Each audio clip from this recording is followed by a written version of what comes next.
नमस्कार दोस्तों, welcome to टेरेक्स trader. मैं हूं राजेश कुमार और आज बात करने वाला हूं ऐसे 5 स्टॉक्स के बारे में जिनमें फिलहाल बाइंग करने का बहुत ही अच्छा खासा अपॉर्चुनिटी मिल रहा है और इस पॉइंट पे अगर हम इन्वेस्ट करते हैं तो हमको अच्छा खासा रिटर्न मिल सकता है। कुछ कुछ स्टॉक तो ऐसे हैं जिनमें हमको दुगना से तिगुना रिटर्न भी मिल सकता है। तो चलिए वीडियो को शुरू करते हैं, लेकिन वीडियो को शुरू करने से पहले आपसे रिक्वेस्ट करता हूँ कि अगर आपको ऐसे वीडियोस देखना बहुत पसंद है तो इस चैनल को सब्सक्राइब कर दीजिएगा और नोटिफिकेशन बटन भी दबा दीजिएगा ताकि मैं जब भी कोई वीडियो अपलोड करूं तो आपको उसका नोटिफिकेशन जल्द से जल्द पहुंच जाए। कई बार ऐसा क्या होता है कि स्टॉक में कोई न्यूज आता है, अगर जल्दी रिएक्ट नहीं करते हैं तो काफी देर हो जाती है और ऐसे वीडियोस में रेगुलरली लेके आते रहता हूँ। तो चलिए दोस्तों शुरू करते हैं हम अपना वीडियो। सबसे पहले मैं आपको दिखाता हूँ कि जो पहला स्टॉक है वो कौन सा है। वो है हम लोग का 5 पैसा कैपिटल। अब दोस्तों जैसे आपने देखा होगा, जैसे कि एंजल वन ने पिछले 1 साल में बहुत ही बढ़िया हमको रिटर्न दिया है, सेम वैसा ही रिटर्न हमको 5 पैसा भी दे सकता है क्योंकि इंडियन मार्केट जो है बहुत ज्यादा ग्रो करने वाली है। और बाकी कंट्रीज के कंपैरिजन में देखें तो इंडियन मार्केट में जो इन्वेस्टर्स है, जो ट्रेडर्स है, जिनके पास डीमैट अकाउंट है, वो काफी कम है कंपेयर टू अदर कंट्रीज। और आपने कहीं ना कहीं देखा ही होगा कि आजकल लोगों का इंटरेस्ट स्टॉक मार्केट में बहुत ज्यादा बढ़ रहा है। तो स्टॉक मार्केट में अगर इंटरेस्ट बढ़ रहा है तो उनको ट्रेड करने के लिए, इन्वेस्ट करने के लिए या ऑप्शंस करने के लिए, कुछ भी करने के लिए उन्हें एक डीमैट अकाउंट की जरूरत पड़ेगी। तो जिस तरीके से ये मार्केट ग्रो करेगी उस तरीके से सारे कंपनीज को प्रॉफिट होगा क्योंकि जितने लोग आएंगे इन कंपनीज में ही अपने अकाउंट्स को ओपन करेंगे, ट्रेड करेंगे, इन्वेस्ट करेंगे, कुछ भी करेंगे, इनको ब्रोकरेज तो जनरेट करना ही होगा। तो सबसे ज्यादा फायदा 5 पैसा का ही होगा। अब हम देख लेते हैं कि 5 पैसा को ही क्यों चूज करना है एंजल वन की जगह पे, क्योंकि एंजल वन जो है उसका वैल्यूएशन बहुत महंगा हो चुका है और एंजल वन ऑलरेडी बहुत बड़ी कंपनी बन चुकी है। लेकिन 5 पैसा भी उस जगह पर है जहाँ पे एंजल वन लगभग 2-3 साल पहले थी। तो यहाँ से अगर हम देखते हैं तो 5 पैसा मुझे लगभग 10 गुना का रिटर्न देता हुआ नजर आता है।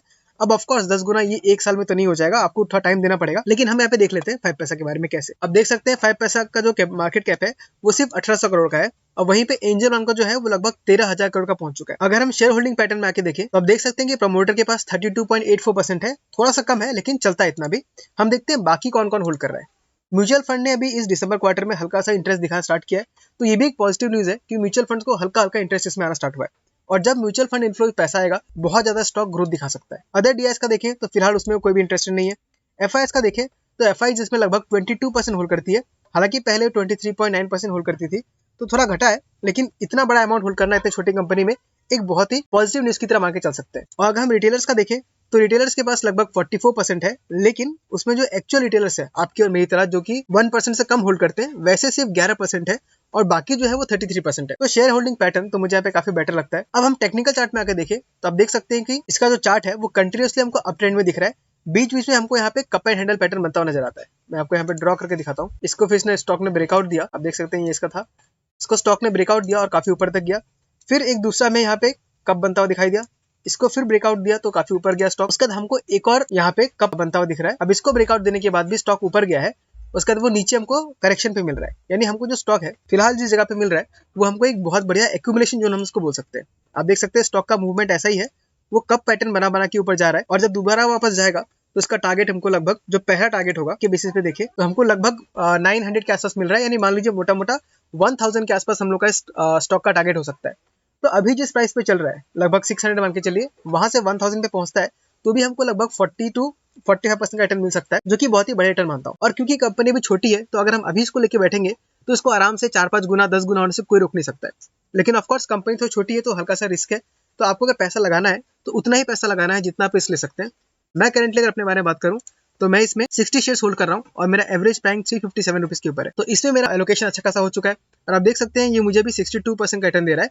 ये मुझे 100% भी दे रहा था लेकिन वहां से घट के फिर करेक्शनों के नीचे आया। तो इसीलिए जो स्मॉल कैप कंपनी होते हैं थोड़ा रिस्की होते हैं, लेकिन इन्हीं कंपनीज में आपका रिटर्न भी काफी अच्छा खासा बन सकता है। तो पहला स्टॉक हमने डिस्कस कर लिया 5 पैसा। मेरा कितना होल्डिंग है वो भी दिखा दे रहा हूँ। तो ऑफकोर्स जो मेरा ओपिनियन है ये हल्का सा बायस हो सकता है, तो इसमें आप अपना दिमाग भी खुद लगाइएगा। आपको अगर एनालिसिस अच्छा लगता है तो ही आपको इसमें पोजीशन लेना है। चलिए देखते हैं दूसरे स्टॉक के बारे में जो कि है एडीएफ फूड्स। अब एडीएफ फूड्स के बारे में दोस्तों इंटरेस्टिंग चीज ये भी है कि ये आशीष कचूलिया के स्टॉक के पोर्टफोलियो में भी है और इसका काम दोस्तों ये है, ये जो फ्रोजन फूड्स है, जो प्रोसेस्ड फूड है, पैकेज फूड है, वो ये बाहर के मार्केट में बेचती है। जैसे कि यूएस हो गया, कोरिया हो गया, यूएई हो गया, दुबई हो गया, वहां बेचती है। तो वहां पे काफी अच्छा खासा प्रीमियम पे ये सामान सब बेच पाती है। और रिसेंटली इस कंपनी ने कॉस्टको कंपनी के साथ एक टाई अप किया है जहां पे अपना सामान ये उस मॉल्स में बेचना शुरू करेंगे। तो इसका भी ग्रोथ मुझे काफी अच्छा खासा लगता है। आप देख सकते हैं इसने एक अच्छा खासा कॉन्सोलिडेशन किया है 2021 से लेके 2023 तक इसने एक अच्छा खासा कॉन्सोलिडेशन किया। उसके बाद हमको यहाँ पे एक ब्रेकआउट नजर आया। ब्रेकआउट देने के बाद वापस से ये रीटेस्ट कर रहा है। आप देख सकते हैं जहां पे ये फिलहाल घूम रहा है वो इसका प्रीवियस सपोर्ट था, इस जगह के आसपास भी घूम रहा है। तो अगेन ये हमको ऐसा पोजीशन दिखा रहा है जहां पे हम नया फ्रेश बाइंग स्टार्ट कर सकते हैं। क्योंकि देखिए यहाँ पे जो कप पैटर्न बना है वो कप पैटर्न आपको बना है अप ट्रेंड में। तो जब भी अप ट्रेंड में कप पैटर्न बनता है वो हमें इंडिकेट करता है कि जो अप ट्रेंड है वो कंटिन्यू चलता रहेगा। और आप देख सकते हैं कप पैटर्न बनने में जितना लंबा टाइम लगता है उतना ही वो अच्छा खासा हमको रिटर्न भी देता है। इस कंपनी का मार्केट कैप अगर देखें तो इस कंपनी का मार्केट कैप बहुत ही छोटा है, सिर्फ 2000 करोड़ का है, यानी ये भी स्मॉल कैप कंपनी है। और अगर हम इसका वैल्यूएशन को देखें तो वैल्यूएशन आपको दिख रहा होगा कि सेक्टर के कंपैरिजन में काफी सस्ता है। जहां पे सेक्टर लगभग 10 टाइम्स पे चल रहा है, ये भी सिर्फ 5 टाइम्स पे चल रहा है प्राइस टू बुक की रेशियो। अगर प्राइस टू अर्निंग पे देखें तो ये 32 पर है और सेक्टर का 49 पर है। तो सिर्फ अगर मैं price to book price to earning के बेसिस पे देखूं तो स्टॉक हमको यहाँ से डबल होता हुआ नजर आ रहा है। तो ये हमारा दूसरा स्टॉक है एडीएफ फूड्स, जिसमें अच्छा खासा इन्वेस्ट कर सकते हैं क्योंकि हमको करेक्शन पे मिल रहा है। चलिए देखते हैं कि हमारा तीसरा स्टॉक कौन सा है। तो तीसरा स्टॉक जो है उसके बारे में मैंने बहुत बार वीडियो बनाया और वापस से बना रहा हूँ क्योंकि स्टॉक मार्केट में हमको हमेशा नया स्टॉक नहीं चाहिए होता है। जो स्टॉक्स नोन है उन्हीं स्टॉक्स में अगर हम बार बार ट्रेड करें तो अच्छा खासा पैसा कमा सकते हैं। तो जो तीसरा स्टॉक है दोस्तों वो है एशियन पेंट। अब एशियन पेंट के फंडामेंटल्स के बारे में बात करने की मुझे कोई जरूरत नहीं है, आपको ही पता है, मुझे पता है कि बेहतर कंपनी है, हमेशा प्रॉफिट कमाती रहती है। अब यहाँ पे आप देख सकते हैं यहाँ पे एक रेंज बाउंड में फंसा हुआ है। तो एशियन पेंट में जो स्ट्रेटेजी काम करेगी अभी वो है आपका रेंज बाउंड ट्रेडिंग। तो दोस्तों रेंज बाउंड ट्रेडिंग क्या होता है, कोई भी स्टॉक जब बहुत अच्छा खासा बढ़ता है उसके बाद वो एक रेंज में फंस जाता है। आप देख सकते हैं ये एक रेंज में फंसा हुआ है। ये ऊपर का रेंज इसका 3500 के आसपास है, आप देख सकते हैं यहाँ पे 3500 के आसपास है, और नीचे का रेंज जो है इसका लगभग 2800 के आसपास है।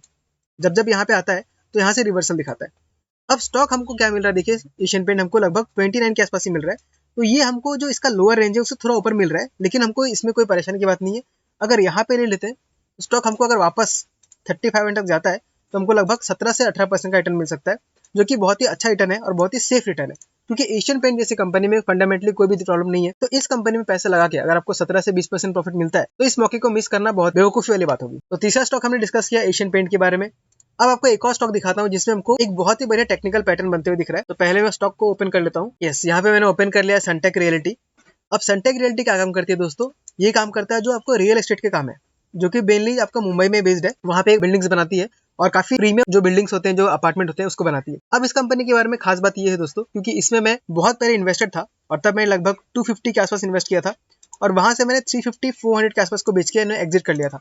उसके बाद मैं इसको देखना भूल गया था, लेकिन कल जब मेरा इस पे नजर पड़ा तो मुझे बहुत ही बढ़िया पैटर्न इस पे नजर आया। अगर आपको भी पैटर्न नजर आ रहा है तो आप मुझे बताइए कमेंट में कि आपको कौन सा नजर आ रहा है। तब तक मैं यहाँ पे इसको क्लीन कर लेता हूँ। ओके, अगर आपने कहा कि आपको इन्वर्टेड हेड एंड शोल्डर दिख रहा है तो आपने बिल्कुल सही पकड़ा है। अब यहाँ पे देखिए, मैं आपको बना के भी दिखाता हूँ। आप देख सकते हैं यहाँ पे इसने एक हाई लगाया था, उसका स्टॉक नीचे आया, फिर ऊपर गया, फिर इसने एक बॉटम बनाया लगभग 168 के आसपास का, और फिर यहाँ पे इसने एक शोल्डर बनाया। तो आप देख सकते हैं ये हेड एंड शोल्डर का उल्टा है, इन्वर्टेड है। नॉर्मली हेड एंड शोल्डर आपका ऐसा होता है, ये ऊपर जाएगा, ये और ऊपर रहेगा और ये इस टाइप पे रहता है। आप देख सकते हैं ये वाला उल्टा बना हुआ है, और उल्टा बनने में इसको कितना साल लग गया आप यहाँ पे देख सकते हैं। ये लास्ट इसने हाई लगाया था 2018 में और आज चल रहा है 2024, तो लगभग 5-6 साल इसको हो गया, और 5-6 साल में इसने एक inverted head and shoulder pattern बनाया। अब इसको अगर ब्रेकआउट देता है तो स्टॉक बहुत ही ऊपर जा सकता है। तो पहले टारगेट देख लेते हैं, उसके बाद बाकी भी जो पॉजिटिव इसमें इंडिकेशन है वो हम देखेंगे। टारगेट निकालने का बहुत ही सिंपल तरीका है, इसका जो हेड है उसका डेप्थ को लीजिए और लाके इसके नेक के ऊपर खड़ा कर दीजिए। ये जो लाइन दिख रहा है आपको डॉटेड लाइन, ये इसका नेक है, ये इसका हेड है जो सबसे बड़ा है, और जो छोटे छोटे जो दो है वो आपका है शोल्डर। उसका टारगेट हमको नजर आता है लगभग 849 के आसपास का। अब यहाँ से अगर वो 849 जाता है तो हमको 76% का रिटर्न मिलेगा, जो कि बहुत ही बेहतर रिटर्न होगा। अब दूसरा चीज हम देख लेते हैं, हम यहाँ पे देख सकते हैं कि यहाँ पे अच्छा खासा वॉल्यूम के साथ जब जब स्टॉक नीचे आया तो यहाँ पे खरीदारी हुआ है। आप देख सकते हैं यहाँ पे, तो जब भी यहाँ पे ऐसा खरीदारी हो रहा है और inverted head and shoulder pattern में दिख रहा है, इसका मतलब ये है कि धीरे धीरे कोई ना कोई इसमें एक्यूमुलेशन कर रहा है। अब दोस्तों हम एक बार देख लेते हैं कि आखिर ये बाइंग किया किसने। यहाँ पे हम आके टिकर टेप में आते हैं और यहाँ पे देखते हैं प्रोमोटर होल्डिंग कितना है।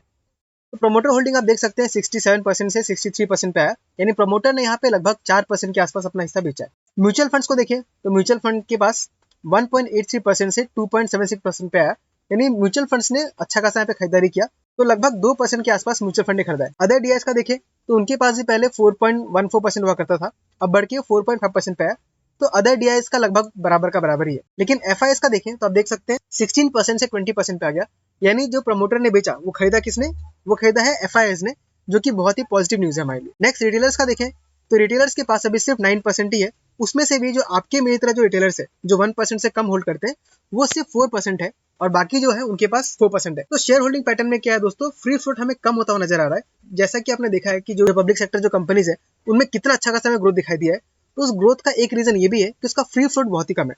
तो जब फ्री फ्लोट कम होता है और उसमें डिमांड आता है तो स्टॉक बहुत जल्दी बहुत ऊपर भाग सकता है।